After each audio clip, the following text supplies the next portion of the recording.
A Swift Kick in the Ass, episode 22.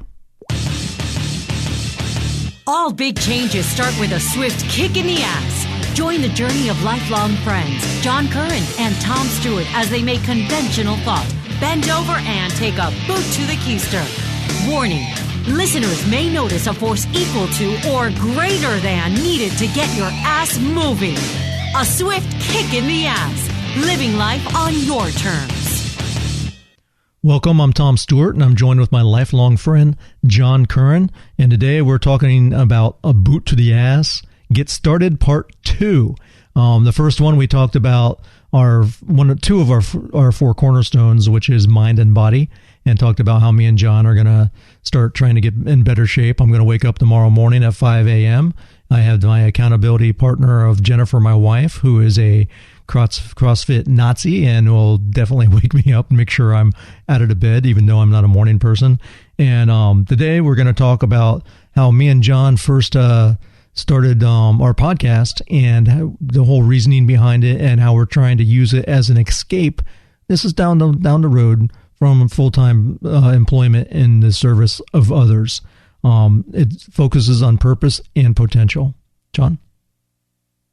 Yeah, Tom, before we get too far down the line on this, in the first part of this discussion where we talk about mind and body and how we're going to get back in shape, kind of reminded me of that How to Pick Up Girls book that we had when we were teenagers. 101 best pickup lines or something?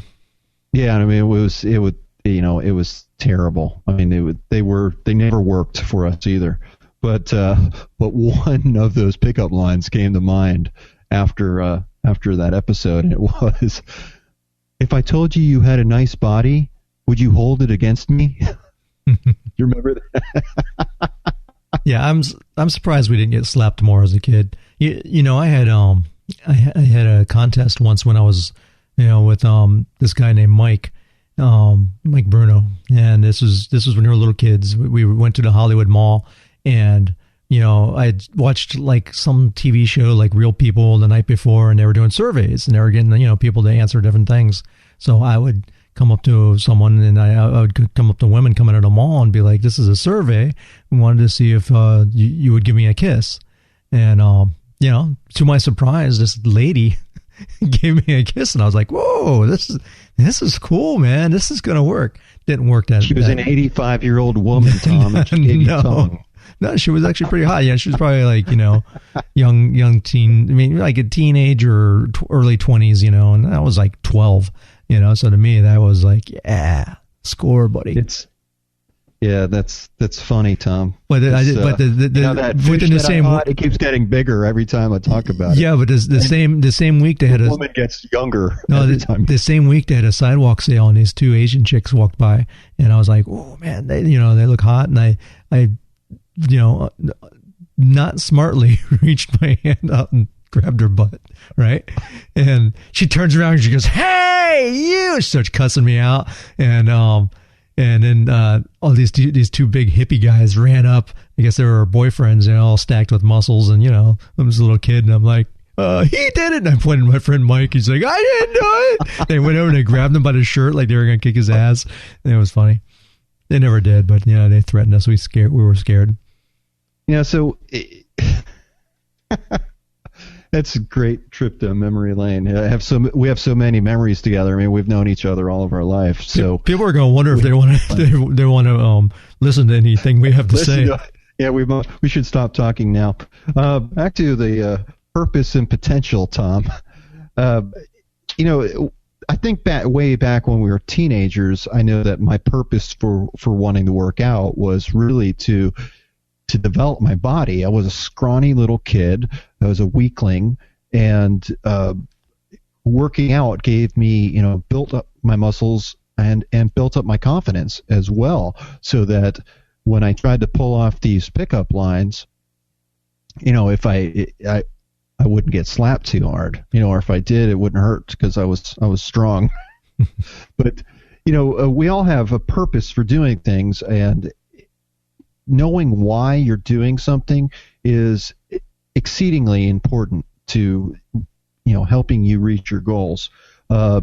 in episode 1, I talked about this 4-mile long hike that I had with my dog, and alone with my thoughts, I was and it being my birthday, I was thinking about how I want to change my life over the next 2 years.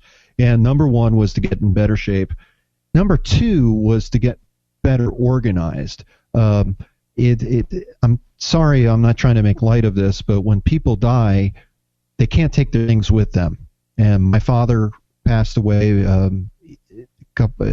almost 2 years ago now, and I think his death was really the impetus for us starting, the blog and podcasting and trying to teach people what we've learned throughout all of our lives.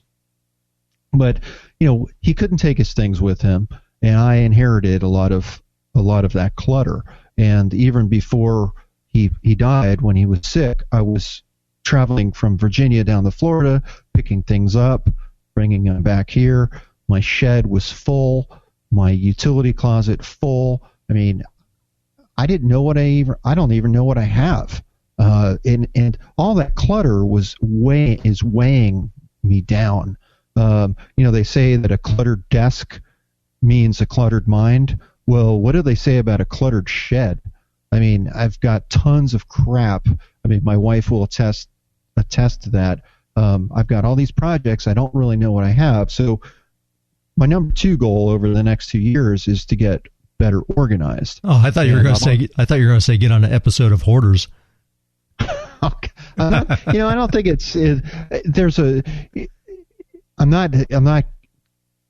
I don't have stacks of old newspapers, and I don't have 100 cats, so I don't think I'll qualify for Hoarders. But I do have a lot of boat parts, and I've got a lot of tools and stuff, that my dad thought was valuable for some reason, like marine transmissions. So I'm not going to just, I didn't know what to do with it. I know some of it had value, so I've been selling it off on eBay or Craigslist or whatever to make, some extra money. And I think that he would want me to convert it to cash. And in fact, as I think about, as I look at all this stuff, I'm thinking, why did Dad have it? He never, he didn't have a boat that needed that transmission. What is he? And I think what happened is, as he saw things that had value, or he thought that had value, he'd pick them up and put them in a storage unit. So I think he expects me to convert that to cash. So once I started getting better organized, and started I built a huge garage to keep all this stuff in, not to get more stuff, but to get more organized. And as I started kind of grouping everything and getting organized, I do feel better.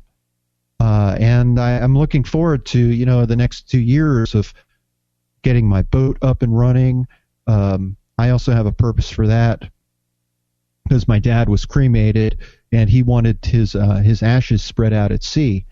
So I'm going to finish restoring the boat, the project boat that he started.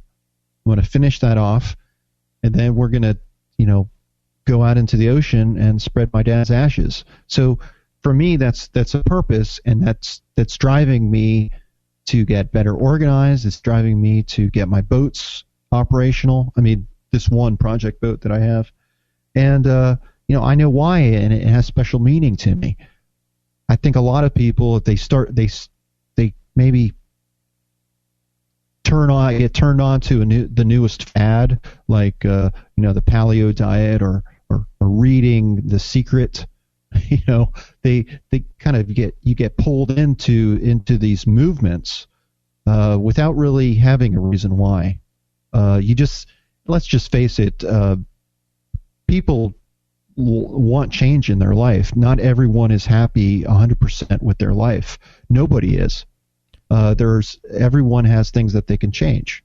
So knowing why you're changing can really help you. It can lead to success. Right.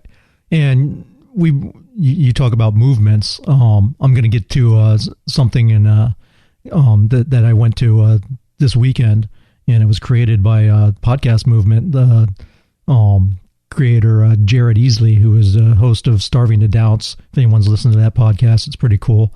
There was some very good wisdom that was shared this weekend, and it kind of brings us up to the point that we were talking about, which kind of covers potential. Last episode, we briefly mentioned that it's been a year since I called John and we were talking. I think it was on your birthday, right? It was on my birthday. Right. So usually, I talk to John a couple times a year, right? Almost always on his birthday. Now we speak almost every day. And if anything, that phone call led our friendship to rekindle our friendship and make it tighter. And we picked up just like we were when we were 4 and 5 when we first met. But what happened is, I had been tossing around an idea for a while. I wanted to do a podcast. I work in radio. I see the writing on the wall. Radio is going to be taken over by new media. I have a domain name that I'm sitting on that's based around new media. I have a couple of them, and I wanted to start something because that's what I know. I know broadcasting. I know computers and graphics and all of the video and all that kind of stuff. I really like that. And I wanted to do a podcast based on that. But before I wanted to do that, I also do Brazilian Jiu-Jitsu. So I was trying to help the gym that I was going to. I did a lot of videos for them, promoted them and stuff. And I was going to do a Brazilian Jiu-Jitsu podcast, which is probably still going to happen down the line. But at the time, my wife was going to co-host with me. She was kind of like iffy about it. And our first thing was like, we're going to interview my coach. Well, he kept on standing us up, and then it just never happened. And I was a little perturbed, and I was like, man, I just want to start podcast. And I asked John, I was like, yeah, you know what? Me and you, we always talk about these deep subjects. Why don't we start a podcast? And John was like, yeah, man, let's do it. But then we were like, what? First my intention was that he was going to talk about new media with me, but John's an expert in business, and among other things, but I was like, well, where's we do have some stuff, but we started talking about what are we really, really good at, besides that, those are our skills, but what do we feel passionate about, and things that, we could talk forever about. And that really is the inner battle, the struggle for self, the things that we cover about self-change. And we talked for a long time, for months. We planned this out, even getting the Swift Kick in the Ass name. We were like, we want something to punch you in the face, man. We just want something that kicks you in the balls. And we were like, all these different names that we were like, well, I don't know if we can do that, but finally we settled for a Swift Kick in the Ass, and we started developing a podcast and a game plan around it. We recorded shows starting. When did we record our first show? That's a good question. I don't know. I'd have to go back. It took a couple months before we ever got to that point, because there's a lot of stuff that you have to figure out, and just and just planning and trying to make things happen. And I think it was around the beginning of summer, right before the beginning of summer, and we started recording episodes, and we launched in October. And we've been doing a series on the 48 Laws of Power, which people probably, if they listen to our podcast, probably think that's all it's about, but it's not. That's just a long extended series. It really is about personal change.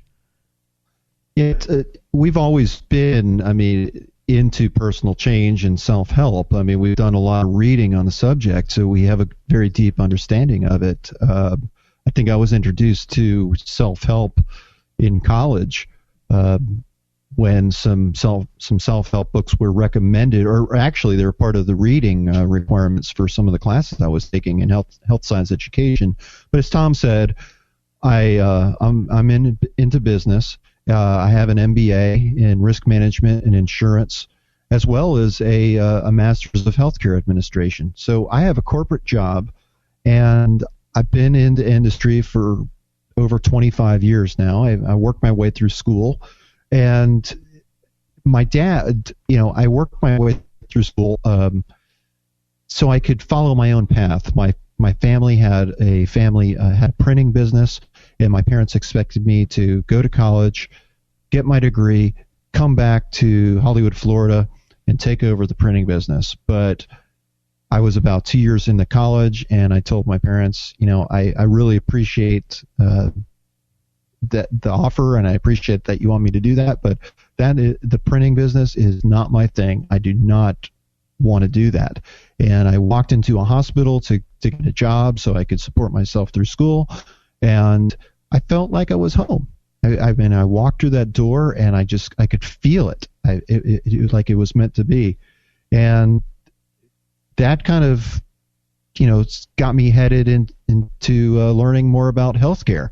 Well, you mentioned that you felt like you're supposed to be there. I understand that, because when I first got into radio, I got my foot in the door, and I was only getting paid like $6 an hour at the time. This is back in the 90s, and I was like, it's not good money, but I got my foot in the door. I've made it. I've arrived. Because at the time, radio was not so easy to get work in. I mean, radio it was bigger than it is now. Now it's a dying dinosaur, But back then it was radio and TV. There was no internet yet, and radio people, I mean, they were treated like celebrities. So I mean, and I worked at a rock station, and I was just like the rock station that we grew up on. It was 103.5 WSHE. It was like the coolest station that was down in South Florida. And for me to get my foot in the door, it was awesome. But somewhere along that line, things change, right? I mean, life changes, life comes at you, and my whole industry changed. I mean, it's not.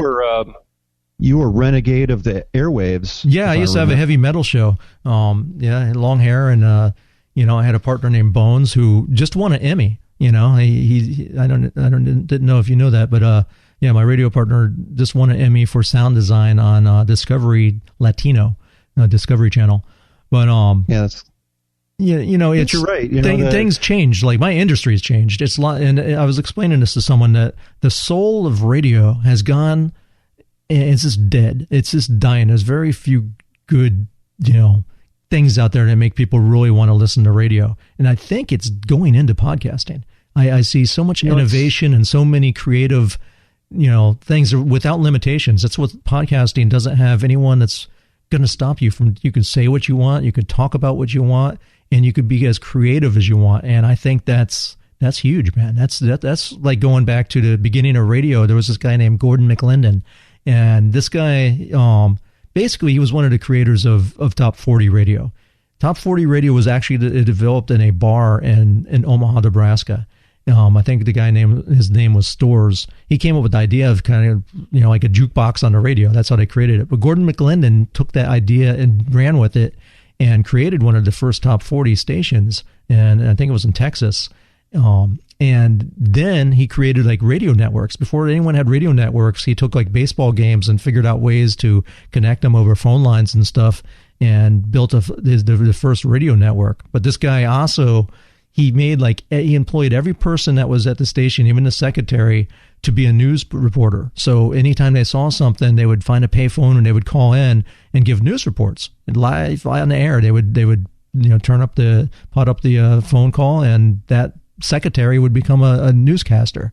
And then they would take vans, and they only had like a couple like studio station vans, but this guy was smart. He would change the numbers. He had magnetic numbers, and he'd put like number 65 and number 33, and he'd have all these vans driving around changing the numbers constantly, so people thought there was like a whole fleet when there was only a couple of them.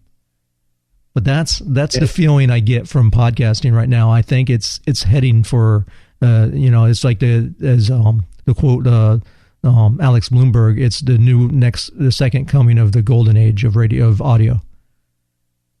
You talk about things changing. I think I'm not in the radio industry. I'm in healthcare, but healthcare also has become, gone away from the doctor making house calls to it's big money, it's big industry nowadays. I think that's the same with radio. It has there's not a lot of heart involved with it. I mean, and that's when you have direct patient care, of course there has to be heart, but that behind that doctor, behind that nurse, there's an insurance company or a big hospital CEO, really calling the shots. And hospital and healthcare is a business. Otherwise, they would not be able to provide that service. And that's what's happened to radio. I mean, besides the internet, the internet's basically killing media as we know it, old traditional media. We've seen it in the newspapers. We see it in TV. But now with the radio, it's not only the internet. That's probably the final nail in the coffin in some of these new technologies. Once podcast and other forms of audio get inside the car, man, it's a whole new game. But the thing is that these corporations, they get rid of the people. And what happens, they think, oh, we can put automated computers in to replace the disc jockeys, to replace the talent. We'll have one guy in one market do 5 stations across the country, right? And so they fire 5 other people, right? And then they make sure that there's a computer running their voices for them. So it's not live, it's canned. It's hard to sound live. It's something about radio when you try to record it and you're not actually speaking to someone, it makes it more difficult. You know, it's not like the guy's grooving to the Rolling Stones and all of a sudden he's like, you know, hey man, this is great. Not like the old Wolfman Jack. He's sitting in a studio recording a bunch of breaks in a row and it just loses something. And I'm sorry, but people can hear it. Your voice is authentic. And when you try to fake it, it doesn't work. So what they have this voice tracking thing that is just wiping out the industry. They fire a bunch of people. They don't let people come up. They don't have any part-time or overnight people anymore. That's how I used to get into radio. That's how I used to get on the air. Is you'd start overnight when the shifts that no one wanted to work, or you do weekends and holidays. Well, you don't do that anymore. We have computers that take care of that. So there's no new talent coming into the field, and it's just killing it. It's killed it, man. I've seen so many talented people just get thrown by the curb, and it's sad. You know, working for a big corporation, I guess, and I really feel old when I hear myself saying this, but times have changed. When I was in graduate school, I remember one of the professors saying, if you change company, if you work for more than 2 companies during your career, you've done something wrong. And that's because that was before managed care hit, and there was actual loyalty to an organization that you worked for, and people were very passionate about what they do. I don't see that passion as much in corporate America today. In fact, I think a lot of people are just they're in the rat race. They have kids to feed. They have they need to put a roof over their head. They need to work. And they're willing to say yes sir, no sir, or yes ma'am, no ma'am, how high, and be that corporate person because it's making money. And it's really easy to get lost in that. For myself, my dad was an entrepreneur before that name was ever even used. He owned his own businesses, and what he would do is he would buy a business property that had some type of business in it, take over the business, even if he knew nothing about it, and run it and manage, run the business, build up the business, and sell the business, and then he'd sit back and collect rents. That's a pretty smart idea. Yeah, your dad learned from playing Monopoly, I think, because I noticed, there's I still see it. John's dad was buying up all this property because he would buy the business on the lot next to his print shop, and before you know it, he owns this whole area, this whole block. And just like in the Monopoly, when you own Boardwalk and Park Place, the rent goes up, man, because you're the boss now. And, that property all of a sudden becomes more valuable because it's not just a section of it. You got the whole thing. So if Walmart comes and says, hey, I want to buy that, how much? You have a lot more leverage. And that's what John's dad was doing, was buying all these properties and, basically, owning his own little area. So he had a hardware store, he had the printing business, he had an air conditioner and radiator shop, as well as rental properties. Oh, I went and ate. He had some hot dog place. I remember I went and ate some Vienna hot dogs. When my dad was, I think he was over 75 when I think he was about 75. He started a restaurant. He bought a piece of property. It was empty, and he decided, I'm going to start a restaurant. So he and my mom ran this restaurant for a couple of years. And I grew up around this, and that entrepreneurial spirit has always been inside of me. I've always, I've worked for corporate America, but I see myself really as a hired gun, and I'm paid for my intellect and my brain and to get a job done. I've never really bought into, I know that there are a lot of people where their corporate job becomes their life, and I'm not saying I've been there myself, but when my first child was born, I thought, wait a minute, this is not right. My priorities changed, and I put my family first. And for me, I didn't want to spend all my time working, just working for a company. I wanted to have purpose. So that's absolutely influenced me throughout my life. All right, so let's talk about potential. So the whole thing with the podcast, it's not that our business is the podcast. It's a vehicle. It's a way to start developing a business. Because and express ourselves. Right. And it leads. I think there's a lot of potential in this whole industry and podcasting. Well, what I was going to say, and sorry to cut you off. I was almost there, but I wasn't quite there before. We all need a creative outlet. We all need passion in our lives. For me, I love to, and this sounds cliched, but I love to learn. I'm just like my dad. Like, he would go and take over a business he knew nothing about, but he would learn and he would grow. And he'd find out how to do things, and I'm cut from that same cloth, so I enjoy that. But I never found, corporate life passionate. Well, I did meet my wife at one of my jobs, so no, I met mine too. But a different type of passion. It wasn't fulfilling.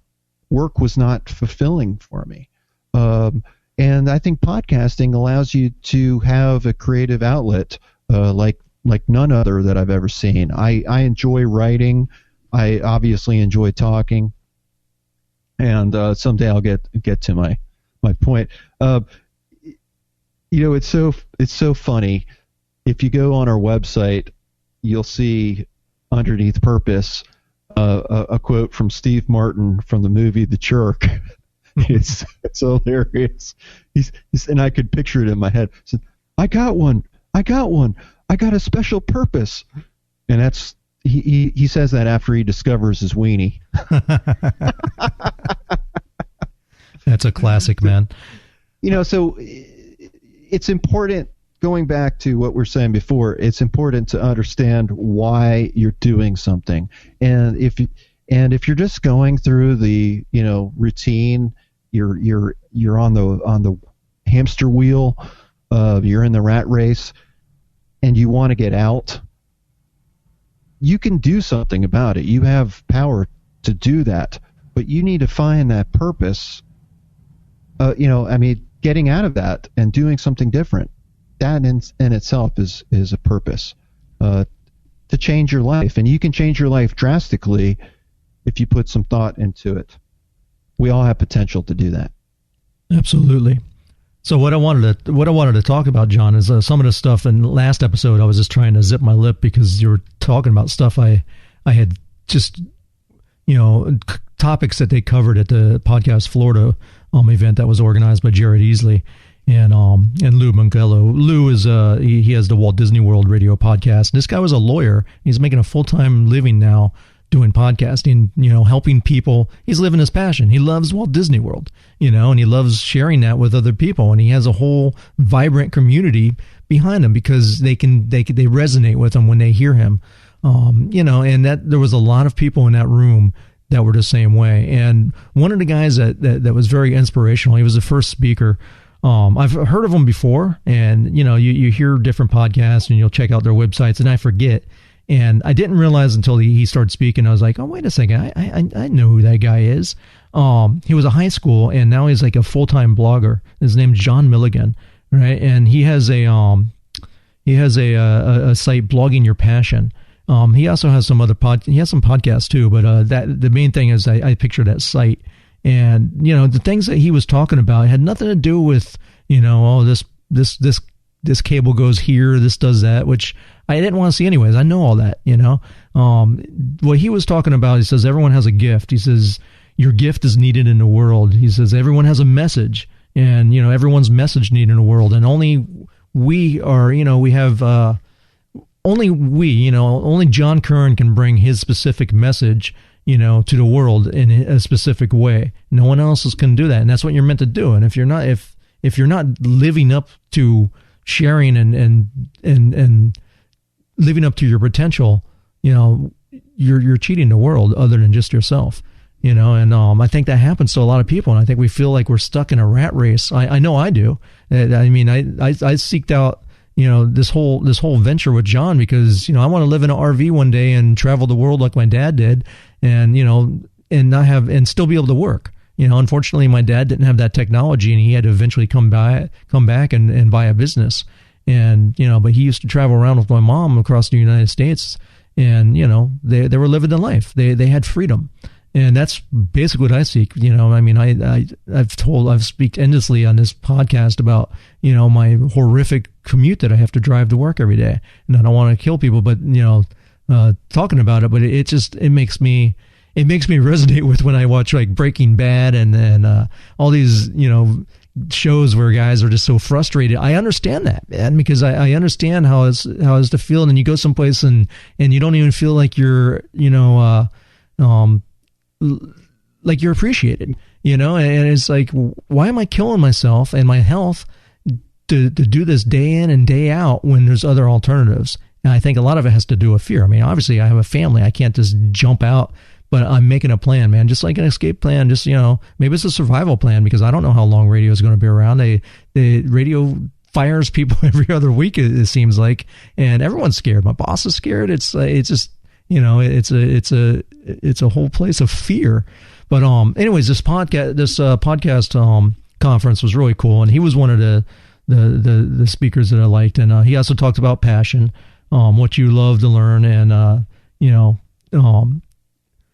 talked about passion, talked about confidence, the deep belief that the message is needed in the world. He mentioned a quote that I don't know who said it, but it was "Throw your heart over the bar, and the rest will follow." And he was speaking. It was some trapeze artist, and it was a guy that was starting to become fearful, and he couldn't if you're swinging by a trapeze and you have fear, it's not going to work, man. You got to have confidence.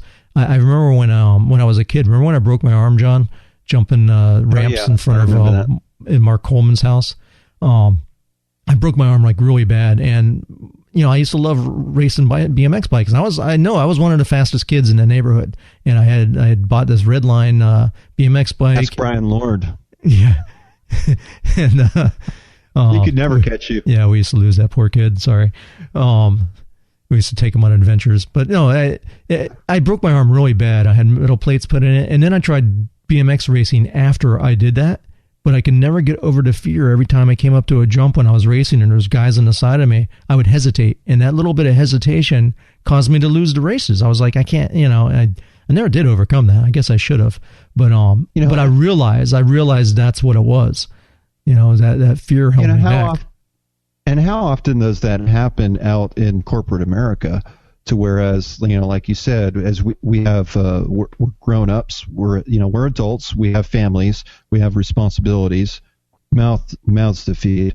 And how many of us really live in fear of losing our job? I mean, the economy's tough. Life can be very difficult and scary. But do you really want to live your life in fear? I remember back when I was in college, I was just about ready to graduate from the University of Florida when the Gainesville murders happened. And I don't know if you remember that. I remember that. Yeah, that was horrific. And I'm sorry, I don't mean to, I think there were 6 people that were murdered. But what was happening is this guy was sneaking into apartments at night and targeting basically young women. But everyone was scared in the entire Gainesville area. And I remember talking to my mom, and my mom said, Johnny, I want you to come home. And a lot of students left school until they caught the murderer. And I told my mom, I said, no, I'm not leaving. I'm careful. I don't, I'm not walking down dark alleys, but, I've worked too hard. I'm about ready to graduate. I'm not going to delay that.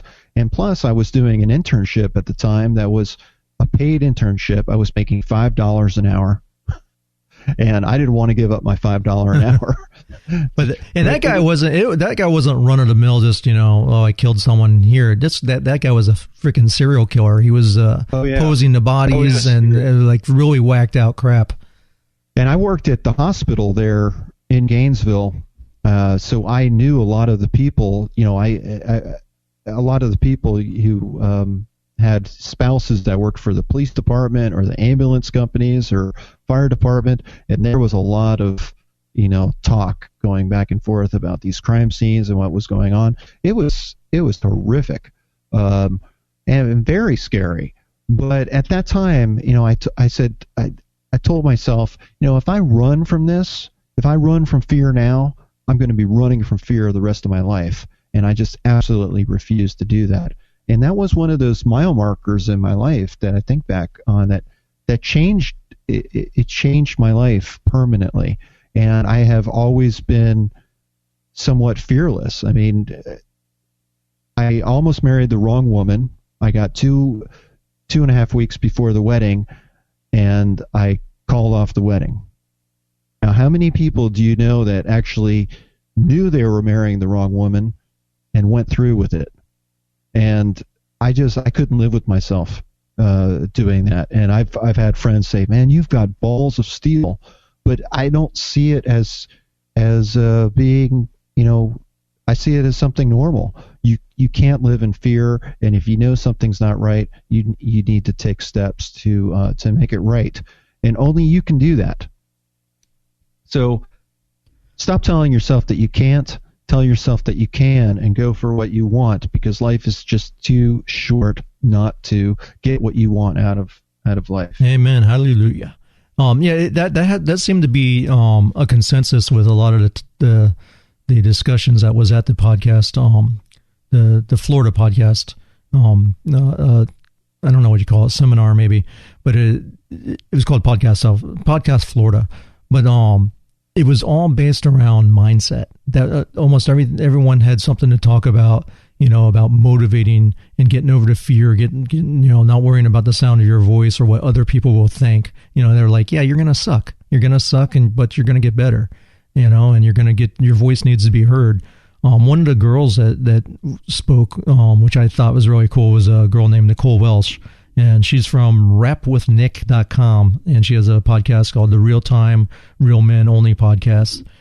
She has some, I think she's a psychologist, or, she has some, I think she has a master's in working with, I think she worked with prisoners, if I remember correctly. She talked a lot about prisoners, and she had worked down in South America somewhere, and with missions and, helping out kids and stuff like that. But she was talking about Robert Greene, our favorite author, Mastery, right? The book Mastery, something that we hope down the line that we'll maybe do a series on that as well, like our 48 Laws of Power series we're doing.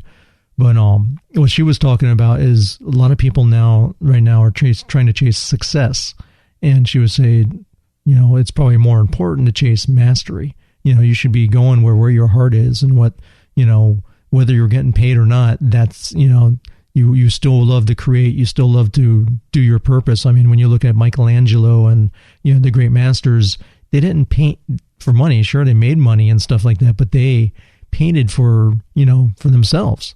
And that's really what you should be doing, is finding something that you can really do, even when no one is asking you to do it. Even if no one ever, even people, tried to keep you from doing it, you would still try to do it anyways. And I think that is an important thing to know, because I think a lot of people come out and they try to, follow someone else's method.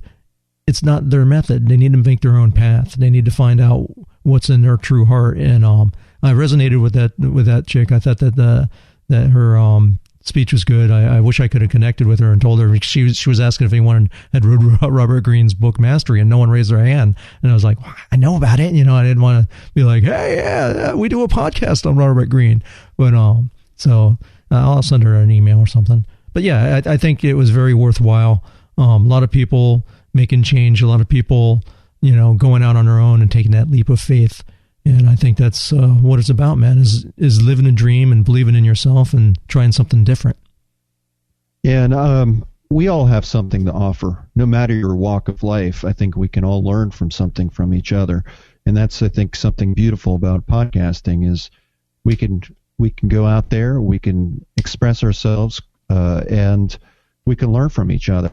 We'd love to hear from you. Please go on to our website, send us a message. We have a voicemail box that you can leave us a message. You can get to us through email. Write a review on iTunes or Stitcher, and we'd love to hear from you. We'd love to know what you're doing to express yourself, or the direction that you want to get headed to, and we want to be along with you on that journey as you're along with us on our journey. So I think it's time to turn up. All big changes start with a swift. Just testing you, man. Yeah, it's live. Just testing you. We're live. But yeah, we try to keep the episodes down to a certain mark, and sometimes we like to talk too much. We're past it. But yeah, give but us there'll be other times. Yeah, whatever you can do to help out the show. If you can go out to swiftkickingass.com, we have stuff there for you. And as always, thank you. Listening to a Swift Kick in the Ass podcast. We hope you enjoyed today's content, and we ask you to please leave us a review in iTunes. Also, head over to swiftkickingtheass.com to get a free copy of the Simple Spelling Tool.